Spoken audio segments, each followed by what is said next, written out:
Bom dia, queridos irmãos.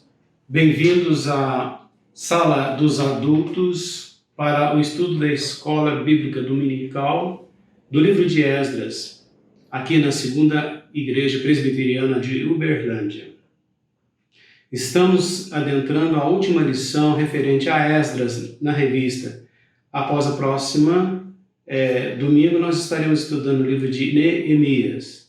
Livros intrigantes, são livros históricos, relatam o confronto, vamos dizer, a chegada do povo judeu vindo de Babilônia, saindo da condição de escravos para a condição de habitantes da sua cidade querida Jerusalém e da região de Judá. Então, é uma lição extensa, então vamos nos adiantar. São dois capítulos, capítulos 9 e 10, que nós vamos dar uma passada, um relance e retirar aquilo que nós podemos aprender como servos de Deus, como igreja de Cristo, neste mundo cheio de crises. O texto da lição é inquietante, dormindo com o inimigo. Refere-se ao relacionamento do povo de Deus com aqueles que não servem a Deus. Como deve ser isso?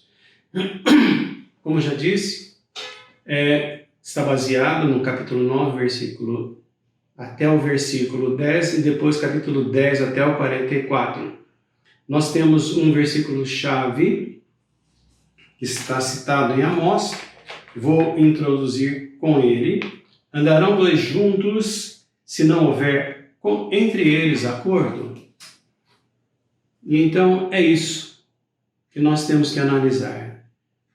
Duas multidões, uma que chega cheia de entusiasmo, comandada por um líder carismático, Esdras, com o auxílio de 38 sacerdotes, chega numa região onde encontra um povo já caindo na idolatria e no pecado.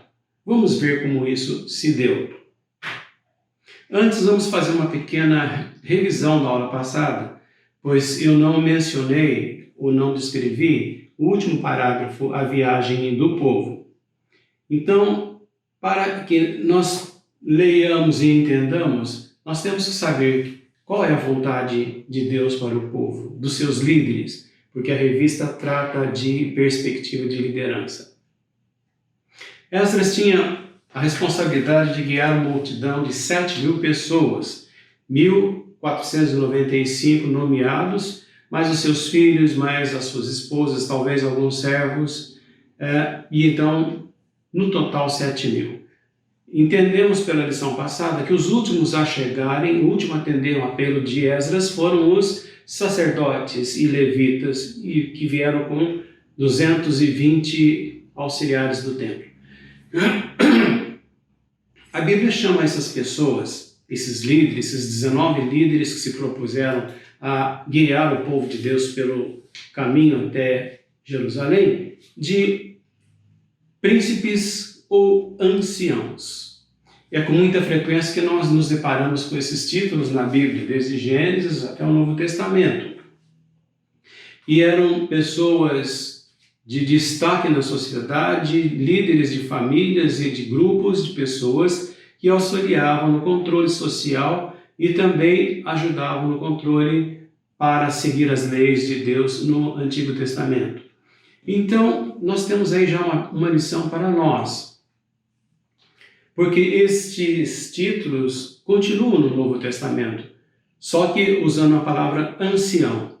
A palavra ancião se refere aos presbíteros e pastores que eram nomeados pelos apóstolos para a função de líder das igrejas locais. E então, o apóstolo Paulo tinha muito zelo na orientação aos líderes, como podemos ler em suas cartas, principalmente nas cartas a Timóteo e Tito, e também faz muitas admoestações sobre este assunto. Se você quiser conferir, pode dar na sua Bíblia, no primeira carta de Timóteo, capítulo 5, na segunda carta a Timóteo, capítulo 2, leia todo, Tito, capítulo 1, e também o apóstolo Pedro faz algumas advertências no capítulo 5 da sua primeira carta. Então nós temos, uma grande multidão, um povo pronto para iniciar uma jornada extensa e intensa. Mas havia falta de líderes espirituais e sacerdotes. Esses chegaram por último, conforme nós lemos em Esdras capítulo 8, versículo 15. Aplicação prática. A situação não é diferente hoje, não. A seara está pronta, mas os ceifeiros são poucos. E alguns que se apresentam para um cargo relevante na igreja, para se mostrar perante aquela multidão reunida. Mas para colher a seara, tirar os frutos e trazer para dentro da igreja, são poucos. Pôr a mão no arado, calejar os dedos, é mais difícil. E então o Senhor Jesus, sabendo que isso aconteceria ao longo da história da igreja, ele aconselhou aos discípulos: a seara já está branca, está pronta para a ceifa. Os pecadores precisam da mensagem do Evangelho, precisam de conversão, precisam de discipulado. E então, façam o seguinte: rogai ao Senhor da seara que mande ceifeiros, ou obreiros, dependendo da versão. Registrado lá em Mateus capítulo 9, versículos 37 e 38, e também em Lucas 10, nos primeiros versículos. Esdras, ao se deparar com a magnitude daquela multidão e dos objetos valiosos que foram entregues por Artaxerxes, ele deveria, logicamente, pedir uma escolta armada. A tentação dos grupos de assaltantes pelas estradas era grande demais. Muito ouro, muita prata, elementos preciosos para revenda, como trigo, com azeite, e, sobretudo, havia homens, mulheres e crianças que podiam ser transformados em escravos. Mas Esdras teve vergonha, relata a palavra de Deus aqui no capítulo 8, versículo 22. Ele teve vergonha de pedir essa coisa ao rei Artaxerxes porque ele havia falado tão bem do Deus de Israel como Deus que socorre aqueles que o pedem, aqueles que o buscam, aqueles que oram, que este Deus daria toda a proteção. Mas quando ele viu o tamanho do seu encargo, ele não teve coragem de pedir ao rei e foi pedir socorro ao verdadeiro Rei dos Reis através de jejum e oração, como está descrito no capítulo 8, versículos 21. E a motivação, sempre o jejum tem uma motivação. A de Esdras foi uma jornada feliz para o povo e também proteção para tudo que era nosso. Leitura do versículo 21. Os sacerdotes, então, após esse período de oração e jejum, receberam a guarda dos objetos destinados ao templo e durante aquela longa caminhada, aproximadamente 5 meses, não houve ataque de ladrões, não teve pirata, não teve saqueador. Isso não aconteceria se não houvesse a intervenção de Deus que afastou todo o perigo da estrada. Além da riqueza, havia muita coisa de interesse. Uma reflexão para a nossa igreja. Qual é a nossa motivação para jejuar e orar? Para orar não precisa ter um motivo especial. Nós somos convocados a orar sempre. Por agradecimento, por intercessão, por adoração, sempre orar, em todo e qualquer momento. Mas jejuar, sempre há um motivo específico para isso. Nós estamos em quarentena, eu estou aqui em quarentena sob uma situação de risco. Mas ainda assim, eu não oro com frequência para Deus me guardar, mas eu oro dando graças ao Senhor, porque Ele me guarda. Então, o fato de eu não ter nenhum problema é porque Deus me guardou até agora. E continuamos orando, ainda assim pedimos livramento para os nossos filhos, nossos netos. Isso é bom e agradável ao Senhor, jejum e oração. E hoje, como igreja, quais os desafios que precisamos enfrentar? É muito fácil, né? Basta ver a situação dos templos vazios e a necessidade de nos comunicarmos através da internet. Então, continuando com o relatório da Bíblia, capítulo 8, versículos 34 e 38, nos indica que a missão foi cumprida. O templo recebeu os seus objetos, o seu dinheiro, o trigo, a farinha, o azeite, o sal. As famílias foram alocadas e estava tudo normal, tudo bem. Deram cultos de ação de graças, ofertaram os sacrifícios pacíficos, holocaustos em purificação. As cartas que Artaxerxes entregara a Esdras foram entregues, então, agora aos sátrapas e governadores. Aparentemente, tudo em ordem. Mas na lição de hoje, na lição 8, nós vemos que alguma coisa estava errada. Alguma coisa estava fora, vamos dizer, dos planos de Esdras e dos planos de Deus ali.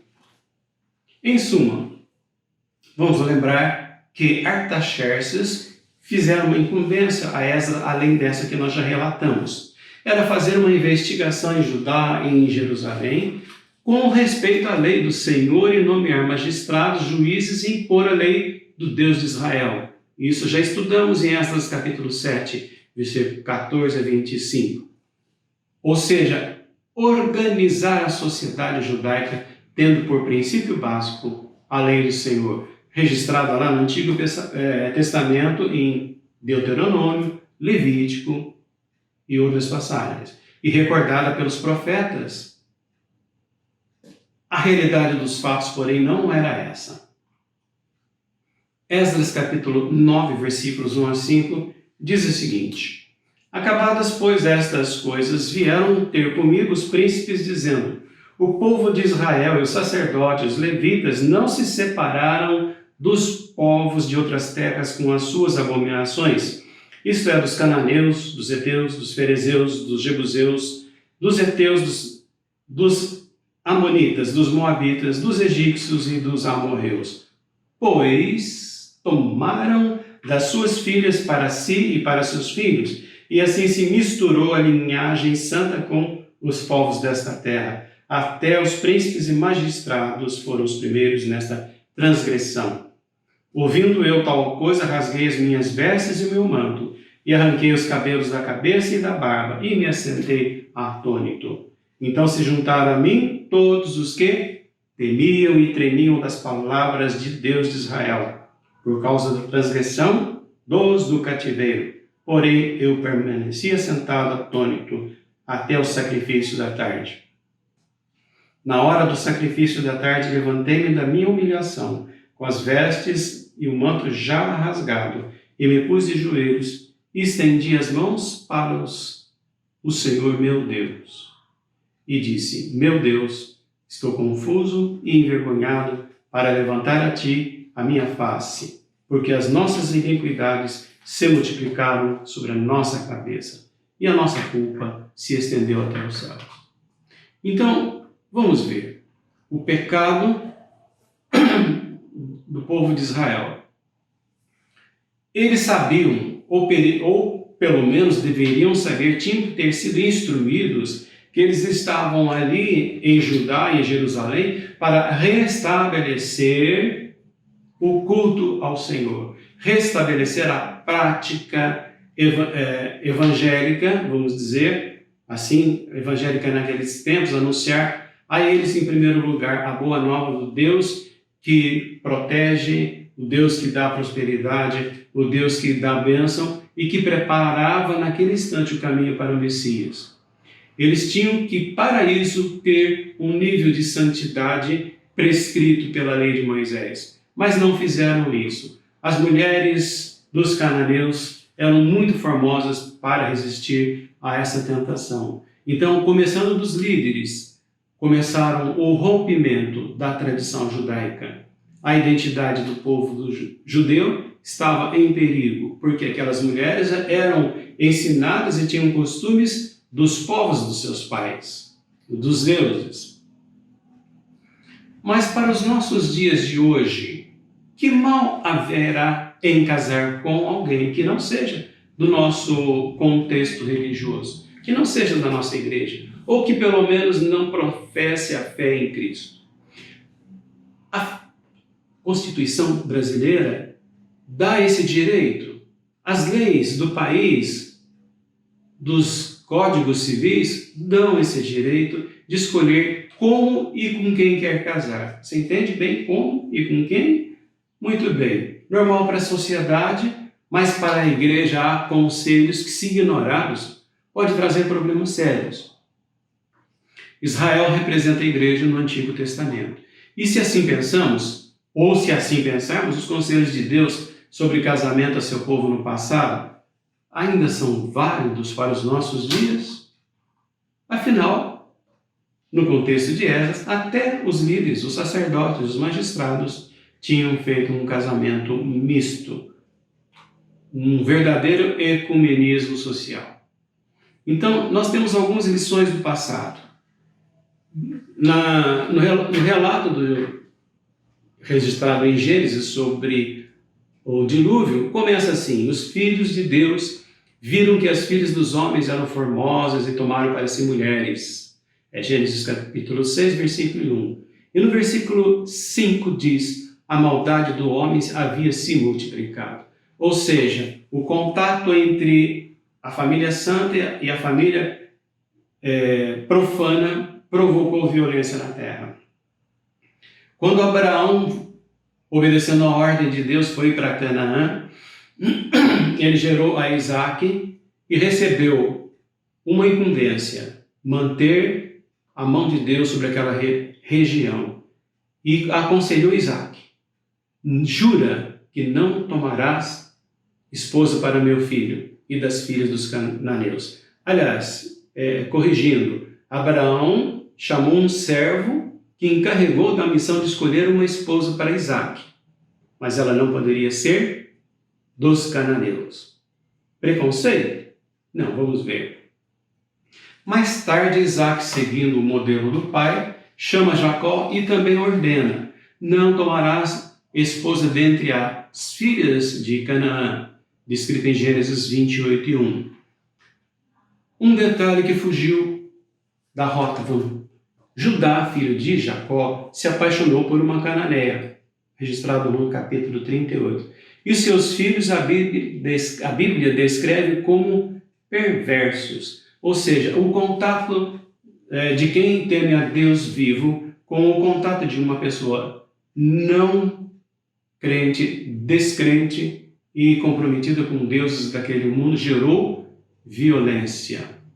E o caso acabou com um grande escândalo envolvendo o próprio Judá e sua nora Tamar.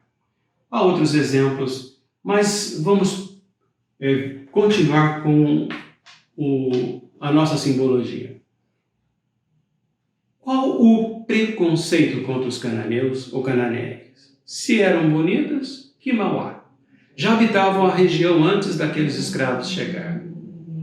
E aí aconteceu o que acontece hoje em dia, quando um povo se junta com outro povo, um olhando a prática dos outros, os costumes. O princípio da aceitação, depois da tolerância e, por fim, a miscigenação. Somos iguais perante a lei, são os argumentos que ainda citamos hoje, né? Mas quais os costumes desse povo que Deus abominava?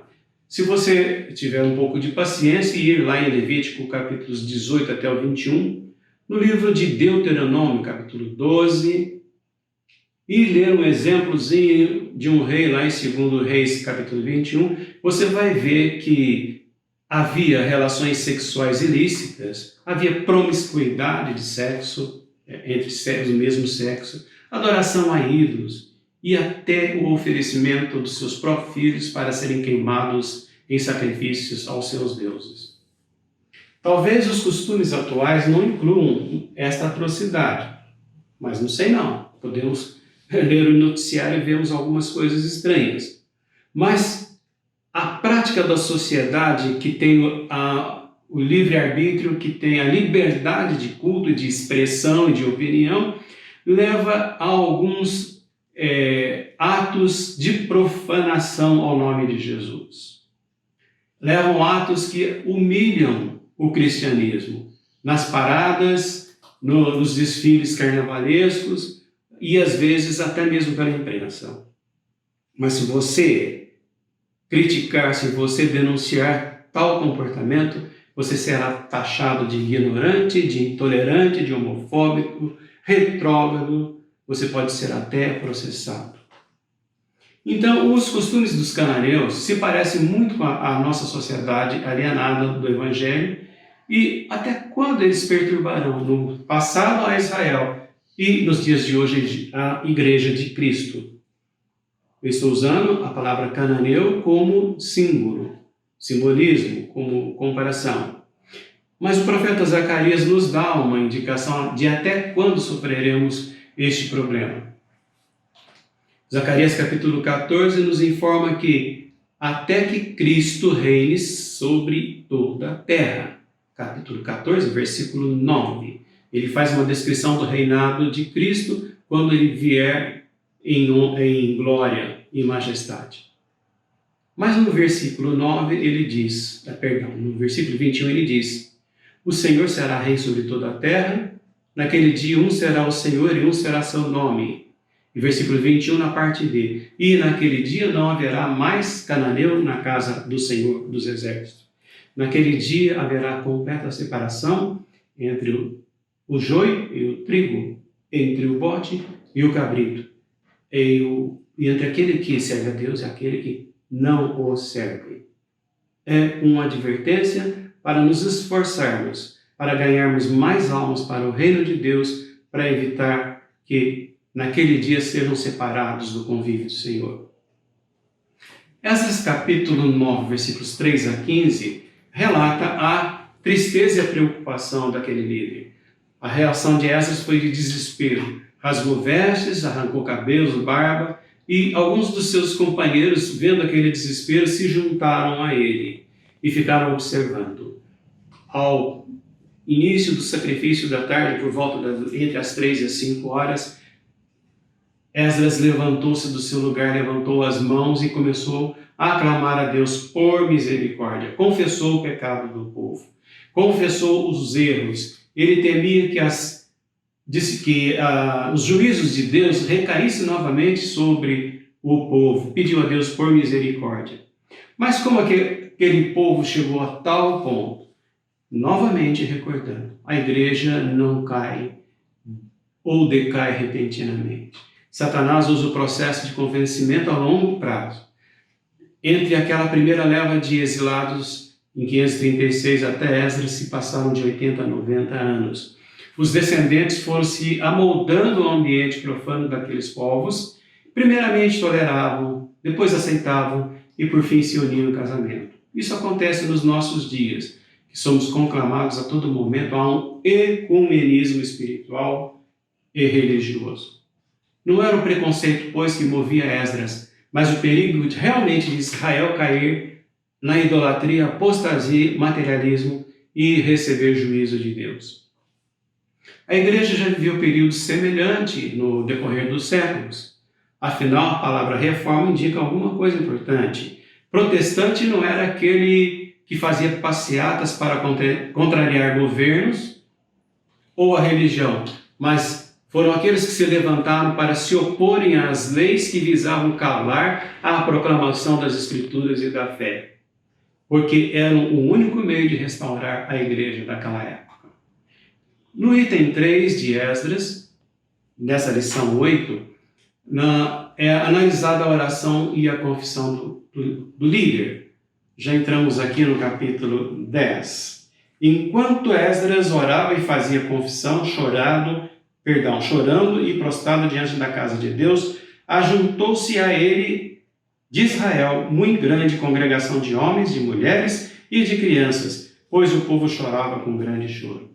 Ou seja, aquela atitude de Esdras em se humilhar perante Deus movimentou o trono de Deus. Certamente uma taça de oração, de incenso foi cheia e foi derramada sobre aquele posto, ou aquele povo naquele lugar. Aquele povo então se comoveu, viu a grandeza do seu pecado e se juntou a Esdras agora, não para justificar o seu pecado, mas para arrependimento e conversão. Então, aquela atitude de Esdras foi de inteira empatia pelo povo. Ele se assumiu como participante daqueles erros, embora ele não tivesse pecado nenhum. É mediação, foi isso que Jesus fez por nós. Colocou em nosso lugar, com os nossos erros, com os nossos pecados, para que nós fôssemos salvos. No item 4 da lição, nós temos a confissão e a ação do povo. Esdras não propôs nenhuma ação a Deus. Ele apenas jejuou e manifestou publicamente sua dor e angústia. Ele não pediu justiça, ele não pediu castigo ou juízo. Ele confessou o erro do povo. E nós vimos que ele tinha alguns companheiros, no versículo 4, nessa ação. Então, a ação de Esdras provocou reação. Foi o próprio Espírito Santo que agiu de forma poderosa. O povo que estava em pecado se reuniu em volta de Esdras. E aqui, como eu li, registra que até crianças, mulheres e crianças, se uniram em arrependimento a Deus. As atitudes que Esdras tomou em acordo com os seus príncipes, os seus líderes, foi de que aquele povo que havia pecado, cometido tal transgressão, que no Antigo Testamento, lá no livro de Deuteronômio, era passível de morte, mas Deus não queria matar ninguém, Deus queria recuperar o seu povo. Em vez da morte, Esdras apontou, aliás, os seus próprios companheiros apontaram a solução. No versículo 3 do capítulo 10 diz: agora, pois, façamos aliança com o nosso Deus, de que despediremos todas as mulheres e os seus filhos, segundo o conselho do Senhor e dos que tremem ao mandado do nosso Deus, e faça-se segundo a lei. Muito bem. Agora sim era a lei dos persas, que as mulheres separadas deveriam pegar os seus filhos e se encaminharem ou retornarem para a casa paterna, para a casa da sua família.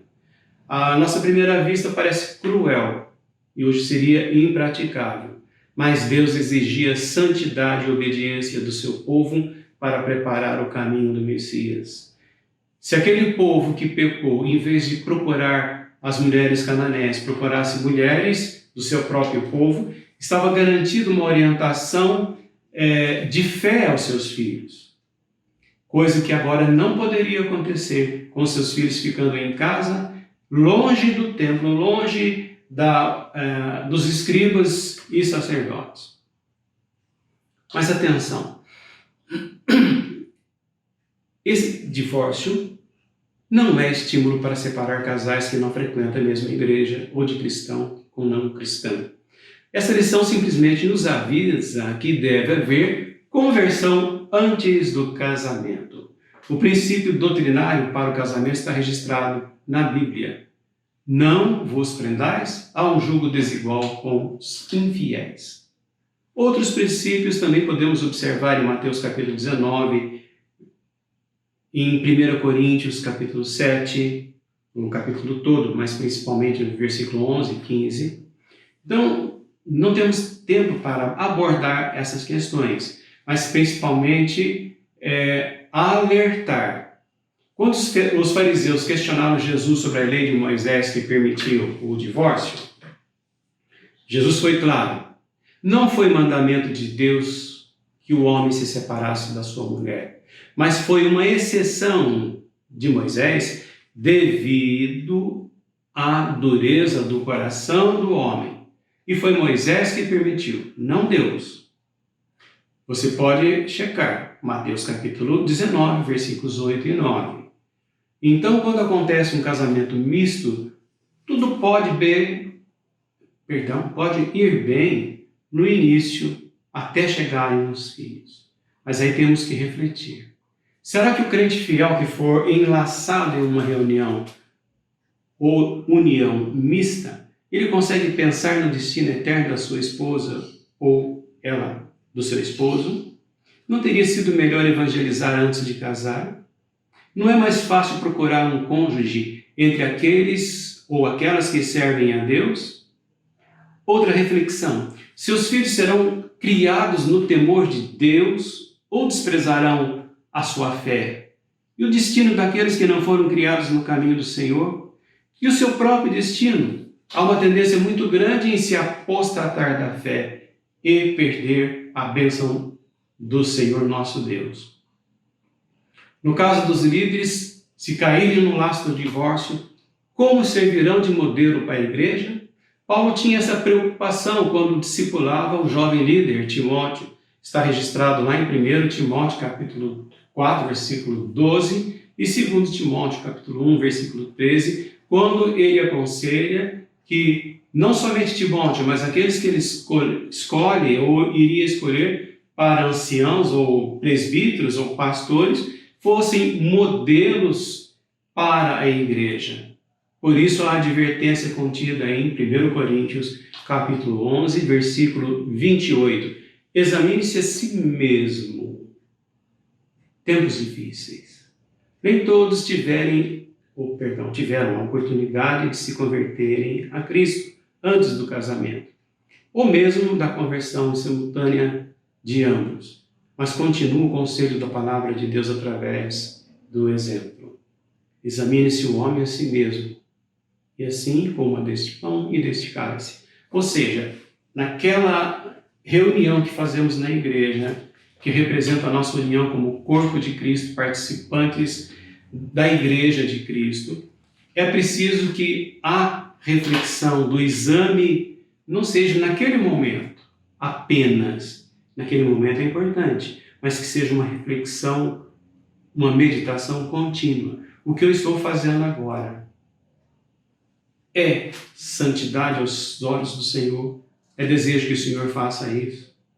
Há um livro e uma história gravada em filme, né? Em seus passos que faria Jesus? Você pode se perguntar, se eu tomar essa decisão agora, será que ela está sendo aprovada por Deus? Agora, Paulo, também em 1 Coríntios, esqueço assim o capítulo, ele faz, tem uma, capítulos, 1 Coríntios capítulo 7, lembrei. Ele faz a advertência àqueles que se casaram ou que têm marido ou mulher descrente. Ele traça ali algumas regras, algumas atitudes. Mas a atitude mais interessante que eu acho que Paulo menciona é o modelo. Que casais que se convertem sem problema. Mas se apenas um converte depois, de casado, haveria possibilidade da mulher ou do homem conquistar o cônjuge para Cristo através do modelo. E é claro que isso inclui a oração. Quem sabe o jejum também. É muito importante que nós estejamos focados não em nós mesmos, naquilo que queremos, naquilo que é bonito, que atrai fisicamente, mas também naquilo que serve aos planos de Deus. Deus nos guarde de cairmos no erro daquelas pessoas. Deus nos abençoe. Oremos pela nossa liderança, particularmente nesse tempo de crise, mas oremos também por nós mesmos. Façamos como Esdras, aos pés do Senhor, clamando. Que Deus nos abençoe e que essa lição de Esdras, que encerramos hoje no capítulo 10, porque, veja bem, ninguém faz nada oculto que não seja revelado. Aqui no capítulo 10 há alguma coisa interessante. Naquela inquirição, naquela pesquisa, acharam-se dentre os filhos dos sacerdotes aqueles que se casaram com mulheres estrangeiras. Muitos. É uma lista longa que está aqui do capítulo 10, versículos 18 até o versículo 43. Eu não vou ler. Mas serve como exemplo. Porque eles eram modelo e se tornaram exemplo mau. Porque as pessoas judias se basearam no exemplo de seus líderes para cometerem o mesmo pecado. Não façamos isso. Como Paulo aconselha, sejamos modelos para o rebanho.